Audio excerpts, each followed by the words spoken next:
Dear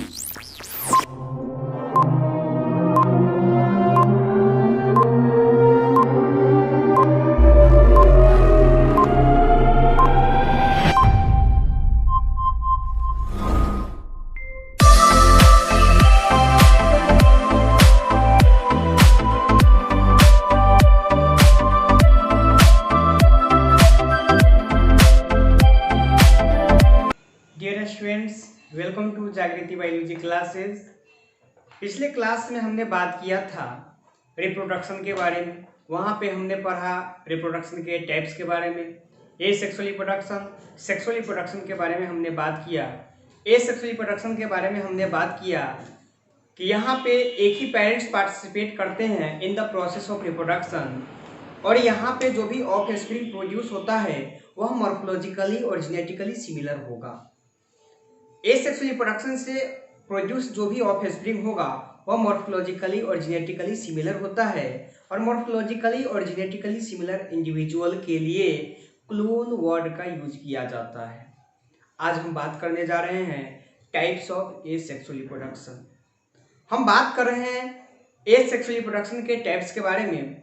सबसे पहला type के बारे में अगर बात किया जाए तो सबसे फर्स्ट टाइप्स होगा हमारा, हम बात करने जा रहे हैं फिजन के बारे में। फिर बात करेंगे हम फ्रेगमेंटेशन के बाद हम बात करेंगे बॉर्डिंग के बाद हम बात करेंगे पार्थेनोजेनेसिस के बाद हम बात करेंगे स्पोर फॉर्मेशन के बाद हम बात करेंगे रीजनरेशन के बारे में, और रीजनरेशन के बाद अगर बात किया जाए तब हम बात करेंगे वेजिटेटिव रिप्रोडक्शन। अगर हम यहाँ पे बात करें एसेक्सुअल रिप्रोडक्शन में सबसे इम्पोर्टेंट जो हमारा टॉपिक होगा वह वेजिटेटिव रिप्रोडक्शन होगा। कभी कभी जो है बाकी के टॉपिक से भी क्वेश्चन आ जाते हैं। चलिए एक एक करके हम बात करते हैं एसेक्सुअल रिप्रोडक्शन के टाइप्स के बारे में। हम बात कर रहे हैं एसेक्सुअल रिप्रोडक्शन के टाइप्स के बारे में। सबसे पहला टाइप्स के बारे में अगर बात किया जाए, हम बात करते हैं सबसे पहला टाइप्स हमारा होगा फिजन, विभाजन।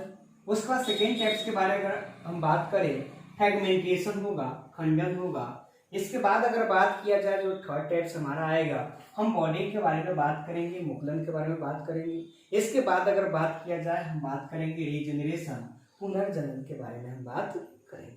इसके बाद हम जाए फिफ्थ टाइप्स के बारे में अगर बात किया जाए तो यहाँ पे हम बात करेंगे बीजाणु निर्माण के बारे में, स्पोर फॉर्मेशन। इसके बाद सिक्स टाइप्स के बारे में अगर बात किया जाए पार्थेनोजेनेसिस। इसके बाद हम बात करेंगे वेजिटेटिव रिप्रोडक्शन, कायिक जनन के बारे में। यह जो होगा VVI लगा लीजिए, बहुत ज़्यादा इम्पोर्टेंट है। अब हम एक एक करके सबके बारे में बात करते हैं, एक एक टाइप्स के बारे में हम बात करते हैं। हम बात कर रहे हैं सबसे पहला टाइप्स हमारा होगा एसेक्सुअल रिप्रोडक्शन का। हम बात करेंगे फिजन के बारे में। फिजन का मतलब होता है विभाजन। देखिए फिजन का अगर हम एक्चुअल मीनिंग जानना चाहे, फिजन का मतलब होता है कि डिवाइड कर देना। कोई भी ऑर्गेनिज्म होगा, कोई भी बॉडी होगा, अगर वह दो या दो से ज़्यादा पार्ट में डिवाइड हो जाता है। देखिए हम अगर बात करें जो एसेक्सुअल रिप्रोडक्शन है वह जनरली यूनिसेलुलर ऑर्गेनिज्म, जो सिंपल ऑर्गेनिज्म होता है वहाँ पर एसेक्सुअल रिप्रोडक्शन पाया जाता है। तो हम बात कर रहे हैं फिजन के बारे में, तो यह जनरली एसेक्सुअल ऑर्गेनिज्म के लिए अप्लीकेबल होता है। वैसे ऑर्गेनिज्म जो यूनिसेलुलर है यहाँ पे फिजन होगा, तो जो यूनिसेलुलर ऑर्गेनिज्म होता है उसका जो बॉडी होगा, बॉडी जो सेल होगा वह दो या दो से ज्यादा पार्ट में डिवाइड हो जाता है, और प्रत्येक पार्ट एक नए ऑर्गेनिज्म का फॉर्मेशन कर देता है। Then this type of reproduction is known as fission. This type of asexual reproduction is known as fission. हम बात करेंगे इसके एग्जाम्पल के बारे में, अमीबा, बैक्टीरिया, etc। हम बात करते हैं। अब देखिए यह जो फिजन होगा, यहाँ पे हमने बात किया कि जो भी पेरेंट्स का जो बॉडी होगा वह दो या दो से ज्यादा पार्ट में डिवाइड हो जाएगा। पेरेंट्स का बॉडी कितना पार्ट में डिवाइड करेगा? दो पार्ट में या दो से ज्यादा पार्ट में डिवाइड कर जाता है, और प्रत्येक पार्ट क्या करेगा? एक नए ऑर्गेनिज्म का फॉर्मेशन कर देता है। चलिए हम बात करते हैं सबसे फर्स्ट टाइप्स के बारे में, फिजन के बारे में।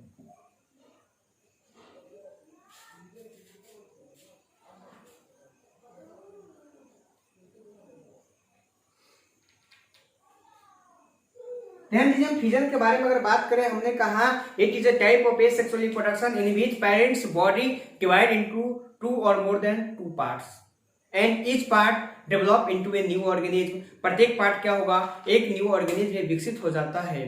Then this type of reproduction is known as fission, इस प्रकार के रिप्रोडक्शन को फिजन के नाम से जाना जाता है। यहाँ पे हम बात करें, देखिए कोई भी पेरेंट्स का बॉडी है, अगर यह हो सकता है कि यह दो पार्ट में डिवाइड हो जाए, हो सकता है कि इसका जो बॉडी होगा दो से ज्यादा पार्ट में डिवाइड हो जाए, और प्रत्येक पार्ट क्या करेगा, एक नए ऑर्गेनिज्म का फॉर्मेशन कर देगा। प्रत्येक पार्ट क्या करेगा, एक नए ऑर्गेनिज्म का फॉर्मेशन कर देगा। तब इस प्रकार के रिप्रोडक्शन को हम क्या कहेंगे, फिजन के नाम से जाना जाएगा। इस प्रकार के रिप्रोडक्शन के बारे में अगर बात किया जाए तो इस प्रकार के रिप्रोडक्शन को किस नाम से जाना जाता है, फिजन के नाम से जाना जाता है। हमने यहाँ पर देखा कि जो पेरेंट्स का बॉडी है वह दो पार्ट्स में डिवाइड हो रहा है। पेरेंट्स का बॉडी क्या कर रहा है, दो पार्ट्स में डिवाइड कर रहा है। तब इस प्रकार के रिप्रोडक्शन को हम क्या कहेंगे, बाइनरी फिजन। किस नाम से जाना जाएगा, बाइनरी फिजन के नाम से जाना जाता है। इस प्रकार के रिप्रोडक्शन के बारे में अगर बात किया जाए, इस प्रकार के रिप्रोडक्शन को किस नाम से जाना जाएगा, बाइनरी फिजन के नाम से जाना जाएगा। अगर यहाँ पे हम बात करें, जो भी पेरेंट्स का बॉडी होगा वह दो से ज्यादा पार्ट में डिवाइड हो जाता है, और प्रत्येक पार्ट क्या करेगा, एक नए ऑर्गेनिज्म का फॉर्मेशन करेगा। इस प्रकार के रिप्रोडक्शन के बारे में अगर बात किया जाए, इसे हम कहेंगे मल्टीपल फिजन। किस नाम से जाना जाएगा, मल्टीपल फिजन के नाम से जाना जाएगा। यहाँ पे अगर बात किया जाए तो यहाँ पे कौन सा टाइप्स हो जाएगा, मल्टीपल फिजन हो जाएगा। हम बात कर रहे हैं बाइनरी फिजन की, अगर हिंदी में बात किया जाए द्विविभाजन हो जाएगा। बाइनरी फिजन की हिंदी क्या होगा, द्विविभाजन हो जाएगा। और मल्टीपल फिजन की अगर हिंदी में बात किया जाए तो बहुविभाजन हो जाएगा। मतलब यह हुआ कि यहाँ पे पेरेंट्स का बॉडी दो पार्ट में डिवाइड हो रहा होगा, और यहाँ पे पेरेंट्स का जो बॉडी होगा दो से ज्यादा पार्ट में डिवाइड, यहाँ पे पेरेंट्स का बॉडी दो पार्ट में डिवाइड हो रहा होगा, और यहाँ पे पेरेंट्स का जो बॉडी होगा यह दो से ज्यादा पार्ट में डिवाइड हो रहा होगा। तो हमने अभी देखा बाइनरी फिजन और मल्टीपल फिजन। अब हम आगे बात कर रहे हैं बाइनरी फिजन और मल्टीपल फिजन के बारे में, तो ऐसा डिटेल से बात करते हैं। देखिए कि बाइनरी फिजन कब होगा, मल्टीपल फिजन कब होगा, इसके बारे में अगर जाना जाए तो जो बाइनरी फिजन होता है वो फेवरेबल कंडीशन में होगा। यह कब होता है, जब फेवरेबल कंडीशन होगा तब बाइनरी फिजन होता है। जबकि अनफेवरेबल कंडीशन के बारे में अगर बात किया जाए, अनफेवरेबल कंडीशन में मल्टीपल फिजन हो जाएगा। जैसे कि अगर हम बात करें फेवरेबल कंडीशन के बारे में, जो फेवरेबल कंडीशन होगा, जैसे कि जो भी हमारा रिक्वायरमेंट होगा, सारा रिक्वायरमेंट अगर फुलफिल हो रहा होगा तो हम कहेंगे कि फेवरेबल कंडीशन है। जो हमारा रिक्वायरमेंट है वह फुलफिल नहीं हो रहा है तो हम कहेंगे अनफेवरेबल कंडीशन है। जैसे कि हमको भोजन मिल रहा है, पानी मिल रहा है, हवा है, टेम्परेचर है, यह सब जो है अवेलेबल है तो हम कहेंगे कि यह फेवरेबल कंडीशन है। इसमें डिफरेंस होता है तो हम कहेंगे अनफेवरेबल कंडीशन। तो यहाँ पे अगर बात किया जाए, यह जो बाइनरी फिजन होता है यह फेवरेबल कंडीशन में ही होता है, जबकि मल्टीपल फिजन अनफेवरेबल कंडीशन में हो जाएगा। देखिए एग्जाम्पल का अगर बात किया जाए, दोनों का एग्जाम्पल हम अमीबा लेकर के बात करेंगे। अमीबा में हम बात करेंगे बाइनरी फिजन में कब होगा, मल्टीपल फिजन जो होगा यह कब होगा, बाइनरी फिजन फेवरेबल कंडीशन में, और मल्टीपल फिजन कब होगा, अनफेवरेबल कंडीशन में होगा। चलिए हम बात करते हैं बाइनरी फिजन और मल्टीपल फिजन के बारे में। कर रहे हैं बाइनरी फिजन और मल्टीपल फिजन के बारे में। बाइनरी फिजन के बारे में, इसके एग्जांपल के बारे में हमने बात किया, अमीबा, पैरामीशियम, यूग्लिना जो होगा इसका एग्जांपल हो जाएगा बाइनरी फिजन का। अब हम बात करें मल्टीपल फिजन के बारे में। देखिए बाइनरी फिजन और मल्टीपल फिजन, मल्टीपल फिजन के बारे में हम बात करते हैं कि जो मल्टीपल फिजन होगा उसमें क्या होगा।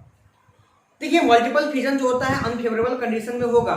जैसे कि हम एग्जांपल लेकर के बात करते हैं अमीबा के बारे में। किसके बारे में बात करते हैं, अमीबा की एग्जांपल लेकर के बात हम कर रहे हैं मल्टीपल फिजन के बारे में। किसके बारे में बात कर रहे हैं, मल्टीपल फिजन के बारे में हम बात कर रहे हैं, बहुविभाजन के बारे में बात कर रहे हैं। ध्यान दीजिएगा यहाँ पे क्या है कि एक अमीबा है, हमने क्या बनाया, यहाँ पे एक अमीबा बना दिया।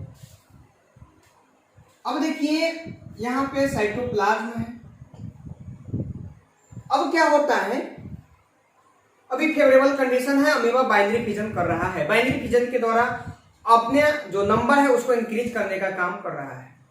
धीरे धीरे धीरे धीरे क्या हुआ, समय बीतता है, अनफेवरेबल कंडीशन आ गया। जैसे ही अनफेवरेबल कंडीशन आता है, अमीबा अपने बॉडी के चारों तरफ एक स्ट्रक्चर का फॉर्मेशन करता है जो हार्ड लेयर होता है, एक हार्ड कवरिंग का फॉर्मेशन करता है। अमीबा क्या किया, अपने बॉडी के चारों तरफ एक हार्ड लेयर का फॉर्मेशन करता है जिसका नाम है सिस्ट। क्या नाम है इसका? अमीबा अपने बॉडी के चारों तरफ एक हार्ड लेयर का फॉर्मेशन कर दिया, इसका क्या नाम है? सिस्ट। देखिए अमीबा क्या किया, अपने बॉडी के चारों तरफ एक हार्ड लेयर का फॉर्मेशन।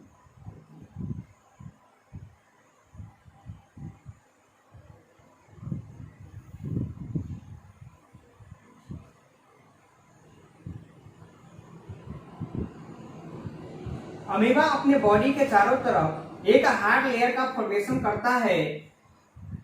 इस लेयर का फॉर्मेशन करने के बाद यह जो है अनफेवरेबल कंडीशन में भी अपने आप को सरवाइव कर पाता है, विपरीत परिस्थिति में भी यह क्या होता है? जीवित रह पाता है। देखिए यहाँ पे जो हार्ड लेयर का फॉर्मेशन किया इसका नाम हो गया सिस्ट।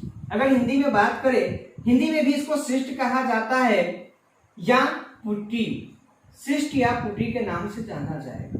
अमीबा क्या किया, अपने बॉडी के चारों तरफ एक हार्ड लेयर का फॉर्मेशन किया जिसे सिस्ट या पुट्टी के नाम से जाना जाता है। अब क्या होता है, धीरे धीरे समय बीतता है। समय बीतने के बाद अमीबा का जो न्यूक्लियस है यह बहुत सारे टुकड़ों में बंट जाता है। अमीबा के बॉडी का जो न्यूक्लियस है यह क्या हुआ, बहुत सारे टुकड़ों में बंट जाता है। यहाँ पे न्यूक्लियस क्या हुआ, बहुत सारे टुकड़ों में बंट गया। न्यूक्लियस क्या होता है, बहुत सारे टुकड़ों में बंट जाता है। बहुत सारे टुकड़ों में बंटने के बाद अगर बात किया जाए, यहाँ पे क्या हुआ, बहुत सारा टुकड़ा में बंट जाता है और धीरे धीरे धीरे धीरे प्रत्येक टुकड़ा के पास, न्यूक्लियस के प्रत्येक टुकड़ा के चारों तरफ लिपिड और प्रोटीन का लेयर बनते चला जाता है और यह मेम्ब्रेन से घिरा हुआ एक स्ट्रक्चर का फॉर्मेशन कर देगा। यहाँ पे क्या हुआ, एक मेम्ब्रेन से घिरा हुआ स्ट्रक्चर का फॉर्मेशन हो जाता है। न्यूक्लियस के चारों तरफ क्या हुआ कि मेम्ब्रेन से घिरा हुआ एक स्ट्रक्चर का फॉर्मेशन हो जाता है। अब हम बात करें इस स्ट्रक्चर को किस नाम से जाना जाता है?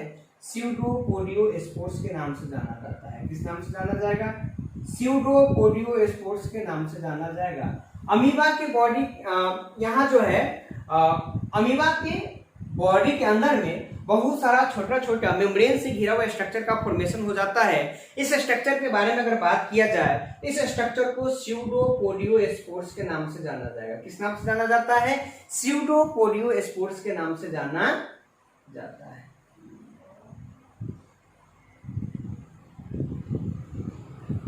किस नाम से जाना जाएगा? स्यूडोपोडियोस्पोर्स के नाम से जाना जाता है। अमीबा अपने बॉडी के चारों तरफ क्या करता है, एक हार्ड लेयर का फॉर्मेशन किया।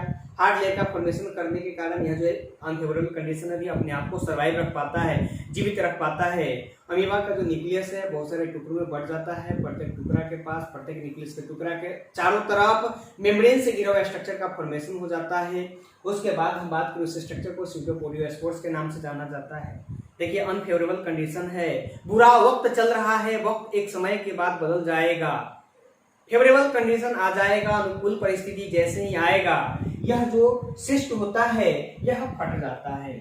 सिस्ट क्या होगा, फट जाएगा और इसके अंदर में जो भी यह जो स्ट्रक्चर है यह रिलीज हो जाएगा और छोटा छोटा नए नए अमीबा का फॉर्मेशन कर देगा। तो देखिए यहाँ पे एक साथ बहुत सारा अमीबा का फॉर्मेशन हो रहा है, तब हम कहेंगे कि देखिए यहाँ पे क्या हो रहा है, मल्टीपल फिजन हो रहा है। मतलब एक बार में बहुत सारे ऑर्गेनिज्म का फॉर्मेशन कर रहा है। हम कह सकते हैं यह डॉटर अमीबा है। यह क्या है? डॉटर अमीबा है। हम बात करें यहाँ पे क्या है, डॉटर अमीबा के बारे में हमने बात किया। देखिए यहाँ पे क्या हुआ, डॉटर अमीबा का फॉर्मेशन हो गया। यहाँ पे क्या हुआ, डॉटर अमीबा का फॉर्मेशन हो, यहाँ पे बहुत सारे अमीबा का निर्माण हो गया। हमने बात किया मल्टीपल फिजन के बारे में। हमने किसके बारे में बात किया? मल्टीपल फिजन के बारे में बात किया। बाइनरी फिजन का बात किए, फिर हमने बात किया मल्टीपल फिजन के बारे में। देखिए जो भी हम पढ़ा रहे हैं सारा के सारा आपके नोट्स में लिखा हुआ है। अगर हम बात करें आपके नोट्स के बारे में तो आपका जो नोट्स है डिस्क्रिप्शन में आपको दे दिया जाएगा, वहां से पीडीएफ के फॉर्म में आप डाउनलोड कर सकते हैं और नोट्स को भी आप पढ़ते रहें। अगर हम बात करें आपके एग्जाम के बारे में तो आपके एग्जाम में एक भी क्वेश्चन आपके नोट्स से बाहर नहीं होता है। जो भी हम पढ़ा रहे हैं उससे बाहर आपको एक भी क्वेश्चन नहीं मिलेगा। इसके बाद हम बात करने जा रहे हैं, अभी हमने बात किया फिजन के बारे में। अब हमारा जो नेक्स्ट टॉपिक होगा हम बात करेंगे फ्रेगमेंटेशन के बारे में। हम बात कर रहे हैं एक नया टॉपिक के बारे में, नाम है फ्रेगमेंटेशन। अभी अभी हमने बात किया फिजन के बारे में, एसेक्सुअल रिप्रोडक्शन के जो सबसे फर्स्ट टाइप्स के बारे में हमने बात किया था फिजन के बारे में। अब हम बात कर रहे हैं फ्रैगमेंटेशन के बारे में। देखिए फिजन और फ्रैगमेंटेशन का जो एक्चुअल मीनिंग आता है, दोनों का मीनिंग एक ही, लगभग एक जैसा होता है। अगर हम फिजन का मतलब बात करें, फिजन में भी होता है कोई भी बॉडी होगा उसको डिवाइड कर दिया जाएगा, डिवाइड हो जाता है दो या दो से ज्यादा पार्ट में, और प्रत्येक पार्ट क्या करता है, एक नए ऑर्गेनिज्म का फॉर्मेशन कर देता है। फ्रैगमेंटेशन में भी क्या होगा, कोई भी ऑर्गेनिज्म होगा, ऑर्गेनिज्म का जो बॉडी होगा वह दो या दो से ज्यादा फ्रैगमेंट में डिवाइड हो जाता है और प्रत्येक फ्रैगमेंट एक नए ऑर्गेनिज्म का फॉर्मेशन करता है। अगर दोनों के बारे में बात किया जाए तो दोनों लगभग एक जैसा है। फिर आप कहेंगे सर जब दोनों एक जैसा है तो फिर अलग अलग पढ़ाया क्यों जाता है? बहुत सारे बुक में अलग अलग लिखा हुआ है, सारे बुक में अलग अलग लिखा हुआ है, क्यों लिखा हुआ है, लिखने के पीछे क्या मकसद है? तो हम बात करते, देखिए फिजन और फ्रैगमेंटेशन में बहुत हल्का सा डिफरेंस होता है। जो हल्का सा डिफरेंस यह है, जो फिजन होता है वह यूनिसेलुलर के लिए होता है, जबकि फ्रैगमेंटेशन के बारे में अगर बात किया जाए, यह जो फ्रैगमेंटेशन होगा यह मल्टी सेलुलर ऑर्गेनिज्म को होता है। दोनों लगभग एक जैसा है। फिजन जो होगा, फिजन के बारे में अगर बात किया जाए तो यह यूनिसेलुलर ऑर्गेनिज्म के लिए एप्लीकेबल होगा, जबकि फ्रैगमेंटेशन के बारे में अगर बात किया जाए वह मल्टी सेलुलर ऑर्गेनिज्म के लिए एप्लीकेबल होता है। देखिए फिजन हो रहा है, वहां पे सेल का डिवीजन हो रहा होगा, जबकि यहाँ पे पूरे के पूरे बॉडी का डिवीजन हो रहा होगा। पूरे के पूरे बॉडी जो होगा दो या दो से ज्यादा फ्रैगमेंट में डिवाइड हो रहा होगा। अब हम बात करें, देखिए अगर वहां पे एक सेल डिवाइड कर रहा है वहां पे न्यूक्लियस का डिवीजन होता है, जबकि फ्रैगमेंटेशन के बारे में अगर बात करें, फ्रैगमेंटेशन में न्यूक्लियस का डिवीजन नहीं होता है। फिजन में न्यूक्लियस का डिवीजन होगा, जबकि फ्रैगमेंटेशन में न्यूक्लियस का डिवीजन नहीं होगा। अगर फिजन और फ्रैगमेंटेशन के डिफरेंस का बात किया जाए, फिजन में हम बात करें यह यूनिसेलुलर के लिए होगा, जबकि फ्रैगमेंटेशन मल्टी सेलुलर के लिए एप्लीकेबल होता है। फिजन जो होता है यहाँ पे न्यूक्लियस का डिवीजन होगा, माइटोसिस होगा, जबकि फ्रैगमेंटेशन के बारे में अगर बात किया जाए, फ्रैगमेंटेशन में माइटोसिस नहीं होता है।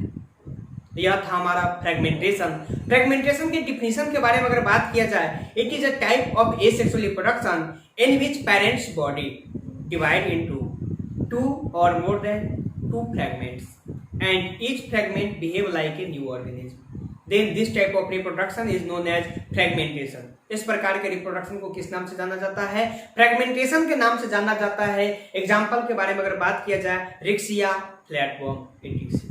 हमने बात किया फिजन और फ्रैगमेंटेशन के बारे में। इसके बाद जो हमारा टॉपिक होगा, हम बात करेंगे रीजनरेशन के बारे में। देखिए रीजनरेशन के बारे में अगर बात किया जाए, रीजनरेशन का मतलब होता है, यह भी एसेक्सुअल रिप्रोडक्शन का ही एक टाइप्स होगा। एसेक्सुअल रिप्रोडक्शन का एक ऐसा टाइप्स है जहां पे कोई भी पेरेंट्स का बॉडी होगा, यह भी क्या होगा कि दो या दो से ज्यादा फ्रैगमेंट में डिवाइड हो जाएगा, और प्रत्येक फ्रैगमेंट क्या करता है कि अपने खोए भागों को वह रीगेन कर लेता है, और रीगेन करने के बाद वह एक न्यू ऑर्गेनिज्म के जैसा बिहेव करने लगता है। Then this type of reproduction is known as regeneration. इसको किस नाम से जाना जाएगा? रीजनरेशन के नाम से जाना जाएगा। एग्जांपल का बात करें तो प्लेनेरिया में ट्रू रीजनरेशन होता है, वास्तव में यहाँ पे रीजनरेशन होता है। देखिए कभी कभी कहा जाता है कि जो छिपकली है, आप लोग देखे हुएगा, जो छिपकली होता है, छिपकली में क्या होता है, जब उसका पूंछ कहीं दब जाता है, पूंछ कट जाता है, तो नया पूंछ वहां पे बन जाता है। तो आपके दिमाग में आ रहा है, अच्छा सर यहाँ भी रीजनरेशन चल रहा है? नहीं, यहाँ पे ट्रू रीजनरेशन नहीं है। हम रीजनरेशन के बारे में बात किए हैं कि जितना भी फ्रैगमेंट में टूटेगा, जितना भी फ्रैगमेंट बनेगा, प्रत्येक फ्रैगमेंट अपने लॉस्ट पार्ट को गेन करता है, और गेन करने के बाद वह क्या करेगा कि एक न्यू ऑर्गेनिज्म का फॉर्मेशन करता है। तब इस प्रकार के रिप्रोडक्शन को किस नाम से जाना गया था? रीजनरेशन के नाम से जाना गया था। लेकिन छिपकली में ऐसा नहीं होता है, तो वहां पर ट्रू रीजनरेशन नहीं होगा। हम बात कर रहे हैं रीजनरेशन का एक डायग्राम लेकर के आपको समझाते हैं कि कैसे रीजनरेशन होता है, पुनर्जनन होता है। ध्यान दीजिएगा, हम बात कर रहे हैं नेक्स्ट टाइप्स के बारे में, रीजनरेशन, पुनर्जनन।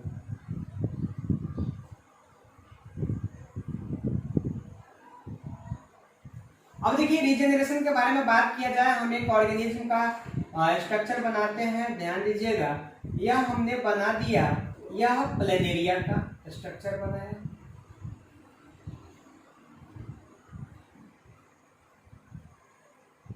डायग्राम उतना अच्छा नहीं है, फिर कोई बात नहीं है। डायग्राम, रफ डायग्राम होना चाहिए जिससे हमको समझ में आ जाए। अब देखिए अगर बात किया जाए यहाँ पे बस इतना ही स्ट्रक्चर बचता है, प्लेनेरिया का जो है यहाँ पे बस इतना ही पार्ट बचा। इसके बारे में बात किया जाए तो यहाँ पे इतना पार्ट बचता है, जबकि इसके बारे में अगर बात किया जाए तो यहाँ पे इतना ही पार्ट बचता है। अब क्या करता है कि यह पार्ट अपने खोए हुए पार्ट को वह गेन करेगा और न्यू ऑर्गेनिज्म का फॉर्मेशन करेगा। यह क्या करता है, एक न्यू ऑर्गेनिज्म का फॉर्मेशन कर दिया। यहाँ भी अगर बात किया जाए तो यह भी एक न्यू ऑर्गेनिज्म का फॉर्मेशन करेगा।